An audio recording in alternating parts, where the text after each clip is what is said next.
Did you know that it has been more than 2.5 years since NVIDIA first launched the original GTX 1060 6GB? July 19th, 2016, about 2 years and 7 months ago, it launched with a $250 price tag for the entry-level add-in board versions. The Founders Edition like this one was $300, but nobody bought that, so who cares? We finally have a successor though, in the mid-range, with today's launch of the GTX 1660 Ti. Costing $280 at launch, it has 6 gigs of GDDR6 VRAM, and will only be available in third-party add-in board variants like this GTX 1660 Ti Gaming X from MSI.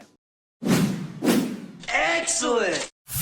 Cooler Master's SK series mechanical keyboards help you keep a low profile with ultra-flat double-shot keycaps and a slim minimalist design. Available in full-size trim as the SK650 or the even more portable 10-keyless SK630, these keyboards feel great thanks to genuine Cherry MX low-profile mechanical switches. They've also got a durable brushed aluminum top plate and a detachable and braided USB Type-C cable, so click the sponsor link in the description for more on the Cooler Master SK630 and SK650. So my question for quite a while, ever since finding out the name of this GPU, has been why? Why would NVIDIA call it the 1660 Ti, which I think is a confusing name. It doesn't really tie in well with their old 10 series or the new 20 series, but it's based on the 12nm Turing TU116 GPU, which is a new die that's different from the RTX 2060 and up. So it does not include RTX capabilities, so no RT cores in this. No hardware support for ray tracing or DLSS. But that GPU name, TU116, is theoretically why it's called the GTX 1660, although 116 would be 1160. Go home, NVIDIA, you're drunk. But whatever, call your GPUs whatever you want them to, just don't blame us for getting confused about them. More to the point, functionally, maybe it's a good thing that those RTX features like you have in the 2060 and up are not available on the 1660 Ti, because those cards are more expensive, and this one is at least less expensive at $280. Also, those RTX features have had pretty limited use since they were introduced about 6 months ago when the 2080 Ti and 2080 launched. So a less expensive Turing GPU with a confusing name but no RTX could maybe still be a good product depending on how it stacks up against the competition. Stats wise, we have 1536 CUDA cores with 24 SM units, 6 gigs of GDDR6 memory on a 192-bit bus with a 12 gigabit per second data rate, a base clock of 1500 megahertz and a boost clock of 1770, but since there will be a lot of add-in board manufacturer overclock versions out there like this one, those numbers will vary from card to card when it comes to frequency. Supplemental board power, at least on this MSI card and also as recommended by NVIDIA, is handled by a single 8-pin PCI Express graphics power connector, and on this card we have 3 DisplayPort 1.4s and an HDMI 2.0B for video outs. The reference specs from NVIDIA call for 1 HDMI, 1 DisplayPort, and 1 DVI, but it will be up to add-in board partners to change that if they do want. But note that there is no inclusion of a USB Type-C for virtual link support, so if you want virtual link support for VR, you will need to spend $70 more on at least an RTX 2060 if you want native support. Speaking of spending $70 more for an RTX 2070, should you just do that? I have benchmarks to help you guys decide with that, and these were all run fresh within the past 48 hours on this test system, featuring an Intel Core i9-9900K at 4.8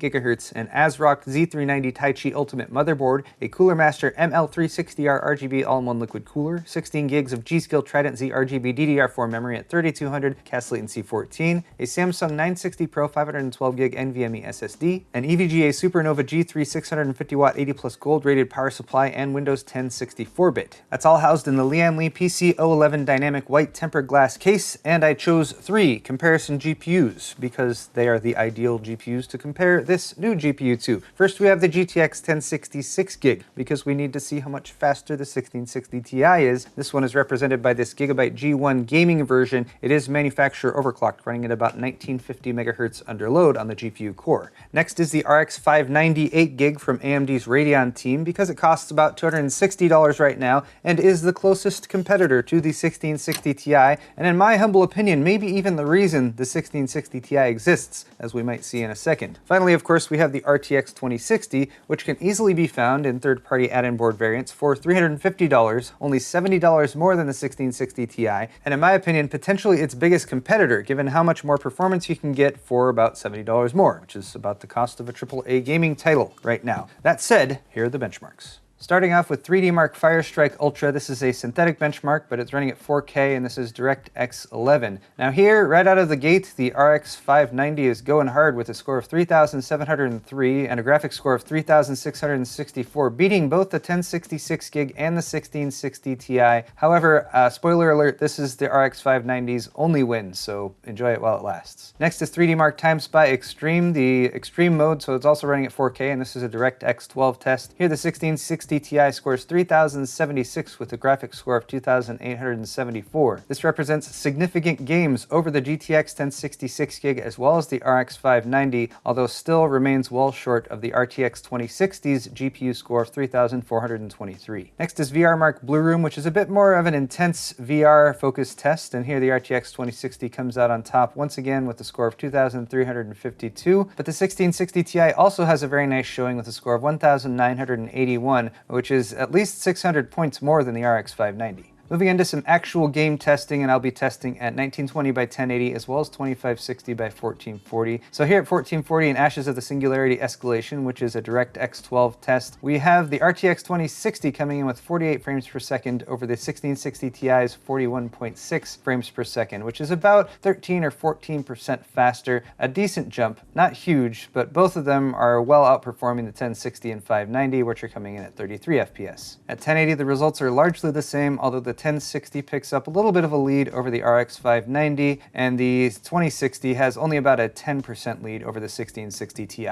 Next is Shadow of the Tomb Raider using the high preset. This is also a DirectX 12 test. And here the 2060 is about 11%, a little more than 11% faster than the 1660 Ti. So that is what you get for your extra 70 bucks. 1660 Ti got 55 frames per second, once again outpacing the 590 and the 1060. At 1080, the RTX 2060 still maintains a lead over the 1660 Ti, but only about 11% now. Meanwhile, the 1066 gig has 57 FPS, which is a bit behind the RX 590's 66 FPS, and may be an early indicator of why NVIDIA felt like they needed to launch a new graphics card to compete with the RX 590. Next, we have GTA 5. This is DirectX 11, and running at 2560 by 1440, the 2060 has a little bit less than a 10% lead over the 1660 Ti with 102 frames per second compared to 92 frames per second. Here the RX 590 actually suffers a bit compared to the 1066 gig, and I believe this is one of the only games where the 1066 gig beats the RX 590. At 1920 by 1080, we have a similar set of numbers, although bear in mind if you're looking for a high frame rate solution, if you're gaming at 1080 and you have a high refresh rate monitor, you have several options amongst this group, but the 2060 is still of course coming in first with 145 FPS, and that's about 9% faster than the 1660 Ti. Next up is Battlefield 5. DXR functions have been turned off for this testing since the RTX 2060 is the only card that is compatible with them. It scored 78 FPS compared to the GTX 1660 Ti's 68, which is about 10.5% faster. And then moving over to 1080, the RTX 2060 was able to break 100 FPS on average. 102 is what it scored compared to the 1660 Ti's 90 FPS. That's about 9.5% faster. And here the RX 590 really takes a lead over the 1060 with 83 FPS compared to 67. Next up is Overwatch, running at 2560 by 1440. The RTX 2060 has 131 FPS compared to the GTX 1660 Ti's 113 FPS. We have very good 1% low numbers all around here, but Overwatch usually does a good job with that. The 2060 though has about a 13 or 14% lead over the 1660 Ti though, and here the 1060 and 590 are almost neck and neck when it comes to their numbers. That also repeats looking at 1920 by 1080 numbers with 135 and 136 FPS respectively for the 1060 and 590. Meanwhile, the 1660 Ti shoots up to 171 FPS, so a very good option for high refresh rate gaming if you want to play Overwatch. Meanwhile, the RTX 2060 got 197 FPS, and that is about 13.2% faster than the 1660 Ti. And finally, we have the newly released Metro Exodus, and I'm using the built-in benchmark for this game, which is more intense than the actual game itself, so you will get better frame rates if you actually play the game than if you're comparing the numbers you get in the built-in benchmark. This is DirectX 12 though, I have advanced physics and hairworks turned off. At 1440, the 1660 Ti has 34.7 average frames per second compared to the RTX 2060's 41.3, so the 2060 is about 16% faster. Meanwhile, at 1920 by 1080, we have 45.3 FPS for the 1660 Ti, 53.1 for the RTX 2060, so that makes it about 15% faster. And here again is a game where the RX 590 clearly outpaces the GTX 1060 6GB. Let's quickly take a look at the frequencies that these cards are running at. I'm looking at base and boost clocks, which are less important. What's more important is what they're actually running at while they're under load. Average testing frequency for my 1660 Ti was 1955 megahertz, which is pretty good out of the box. This is manufacturer overclocked once again, but potentially that means we might be seeing higher clock speeds than this, maybe up over 2000. Did not dive into overclocking with this card for now, but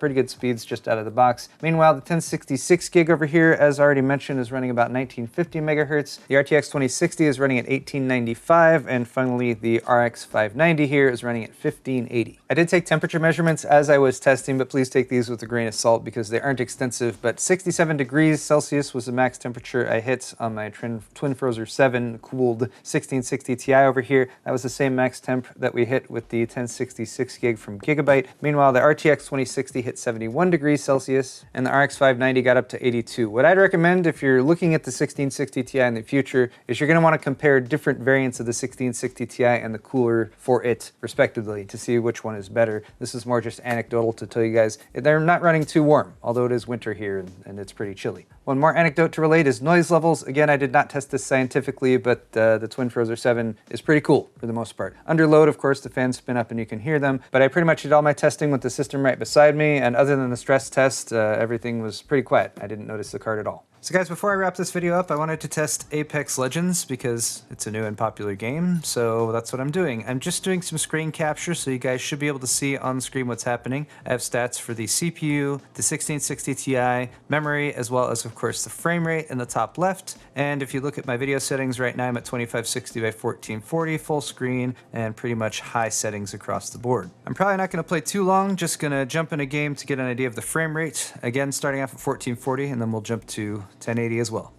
except the game just crashed. Alright, all I'm changing is this texture streaming budget because I know we've only got 6 gigs of VRAM on this card, so let's see if that fixes that error. No, I don't want to be Jump Master. I'm just along for the ride. Initial jump in, we're getting 50 to 55 frames per second. Down on foot, getting 72 frames per second. Just gonna pick up everything. No idea what I'm doing. I've got a pea shooter. Is that a friend? That's not a friend. That's a bad guy. I'm gonna shoot him.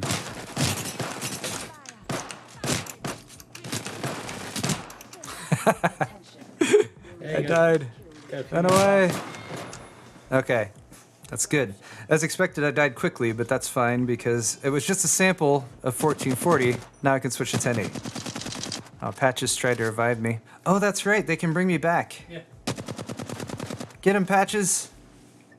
Oh, is he really gonna bring me back? He brought me back! That's awesome. Woo! Oh, thank you. It's trying to help me. It's like, obviously you suck. Oh yeah, you can climb up walls sometimes. Oh, where's this? Oh, I can get my stuff back. My body armor, which is super helpful. Patches is like, you have nothing. I've got a pea shooter, Patches, I'm fine. We've got a brief moment of downtime, so I'm switching to 1920 by 1080. We're at 1920 by 1080 now, guys, so there is more frames, which is good. That'll help me see much more clearly when I die. We're at 135 FPS now, running around outside. Cool. Ooh, look at me on a zip line. 85 FPS on the zip line. Drops down a bit. See shots. Go for it, Paul. Just run over there. Yeah. Gotta get Patches. Got him! Oh, it may be unhelpful for my team. Healing. Look, I healed him. So that's why I like being a healer. I feel like it can actually sometimes be helpful. Where are we being shot from? Oh, no. Oh, I got fire coming in from all directions right now. No.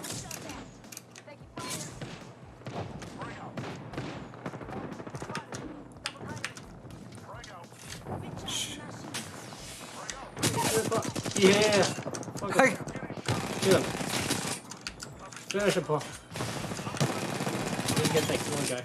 There you go. I eliminated a person. I got a kill. I don't know what's happening to me right now. Heal. 4. Yeah, heal. Where's your shield? Oh, he's there. He's there. Oh. That's alright. I died. That's pretty good. Squad eliminated. It's alright. I got a kill. Now when I join a game, it'll say that I have a kill. Right. There you go. Kills 1. Hey, More kills than my yeah, teammates. You're right. Somehow. Good job. Well, that was fun, but I think it is time to wrap this video up. Let's talk pros and cons for the GTX 1660 Ti. Pros: very solid performance at both 1080 and 1440, and I think it does what it was intended to do, which is beat the RX 590 in just about every test, something that it can do, but the previous 1066 gig could not. It often does that by a wide margin as well, and it's only a $30 premium if you're comparing the launch price of this to the launch price of the 1060. Granted, that was 2.5 years ago, but trying to give them a little bit of credit since they didn't jack the price up $500 like they did with the 2080 Ti. I digress though. Another excellent thing to point out is the power draw, which I haven't even done yet. So take a look at this chart and focus here mainly on the average power draw. Consider the increased performance that we have with the 1660 Ti and compare that to the 1066 gig. We're using, maybe 9 watts less, so it's in the same ballpark, but a bit less power, and we have more performance. That's good overall, and then especially when you compare it to the RX 590, which is sitting more like 100 watts more power usage. So when it comes to pure efficiency, the 1660 Ti is carrying on NVIDIA's tradition of making not just powerful graphics cards, but also ones that don't use too much power. The reference specs for the card indicate it just has a 120 watt board power design, and they're only recommending a 400 watt power supply for your whole system according to NVIDIA's recommended specs. The cons for the 1660 Ti are that for only $70 more, you could get an RTX 2060, which seems to almost make this card pointless, but not entirely. I'm hoping what this means is that we might see some sales prices for the 1660 Ti. Make it $250 or less, make it a bit harder of a decision for people who are like, oh, I could just save a little bit and get the 2060. Of course, you're still buying an NVIDIA graphics card either way, so they'd probably still be happy either way, and the point being that they're trying to close the door on the RX 590, from what I can tell. Also, the name still sucks. I still don't like the name. And why is there a Ti on there? Does that mean that there's going to be a regular 1660 non-Ti? Are they going to do weird things with the memory configurations with that and make like a 3 gig and a 4 gig version or something? I have no idea. I hope not. I hope they keep things simpler, or at least move towards simple from this sort of confusingly named product here. But at least it is a functional product, and at least it is not that crazy of a price. So if you're on the fence about spending $260 for an RX 590, this card gives you a significant performance bump, and it draws significantly less power, and it only costs $20 more. So there you go. This has been my review of the new NVIDIA GTX 1660 Ti 6 gig, specifically the MSI Gaming X version that you see here. I'll put relevant links in this video's description. Thank you guys so much for watching. Hit the thumbs up button on your way out, and I'll put other links in the description too, so you should check that out before you go. Thanks guys, we'll see you next time.